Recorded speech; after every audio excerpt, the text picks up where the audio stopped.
Hey there, good morning to you and happy Thursday. I'm meteorologist Stefanie and each week, as we've dedicated our dog walking forecast to our Clear the Shelters initiative, we've showed you an adoptable pup, but I wanted to give you an update. Yesterday's adoptable pup, Ernie, is no longer adoptable. He found his forever home yesterday, so we're very happy for him. And if you would like to partake, you can find that information on our website. Michelle Hoffman will be back with a look at some other pups at the Gulf Coast Humane Society coming up in just a little bit. But yeah, a great reminder that you can have a little pup to spend some time with, and when it finally gets cool, snuggle with. But in this hot weather, let's talk about the heat, because children, pets, and the elderly are most susceptible to heat-related illness. And yes, we've had some hot weather this week. Let's talk about it. We beat another record yesterday. It is now the hottest day in all of 2024.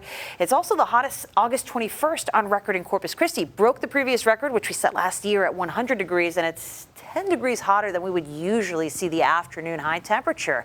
But on top of that, this is actually a pretty significant stat for us, because it's one of the hottest temperatures ever recorded in Corpus Christi. The hottest we've ever been on record is 109 degrees, and we haven't been at or hotter than 105 very much in our city's history. So let's talk about the hottest we've been in all of 2024. So obviously this tops the list, but the day before takes the number 2 spot. Another August date on our third spot on the list, and really these are all record setters going back to July 19th. The hottest weather of the year has been in the last 40 days.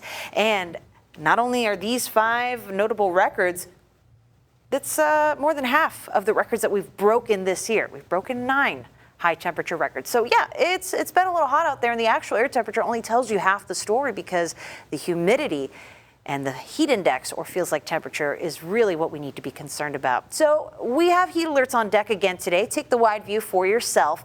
These are heat advisories shown in orange. And while we don't have any pink on the map for the coastal bend, every single county, all 12 of them, are under heat advisory today. These alerts begin at noon. They'll go until 7 o'clock tonight.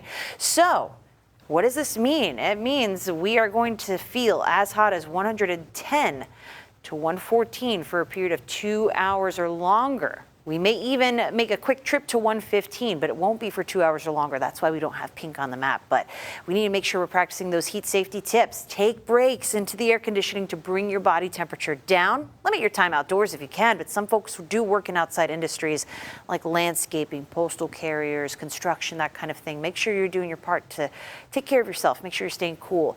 Drink plenty of water. I know the pumpkin spice latte comes back at a certain coffee retailer.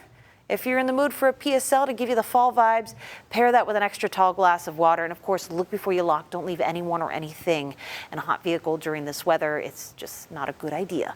We're starting off very warm for our coastal neighborhoods, in the 80s, feeling like the upper 90s, whereas getting away from the water just brings you closer to 80. And feeling a little more like 80. But this afternoon, we really get going with that heat index right around noon when our alerts go into effect. We're going to be in those 110s all throughout the afternoon. For the ride homes, definitely team windows up, as we need to blast that AC, and we'll be near 115 degrees. But again, not staying there for 2 hours or longer. That's why we didn't have an excessive heat warning today. So an improvement overall, but we still need to stay safe, because there's not a lot of overnight relief from the heat. So the risk of heat-related illness is major. 3 out of 4 on our list for most of the coastal bend. Tomorrow will be better, and as we see the heat improving, I've got some good news on the tail end of the 7-day forecast. We actually have some decent rain chances coming at us toward the end of the weekend into next week. Check it out. It's not a whole lot of rain, but it's some good steady rain in the forecast, so we'll look forward to it. A bonus to that, it's going to bring our temperatures on the other side. We're going to be below average with highs in the lower 90s.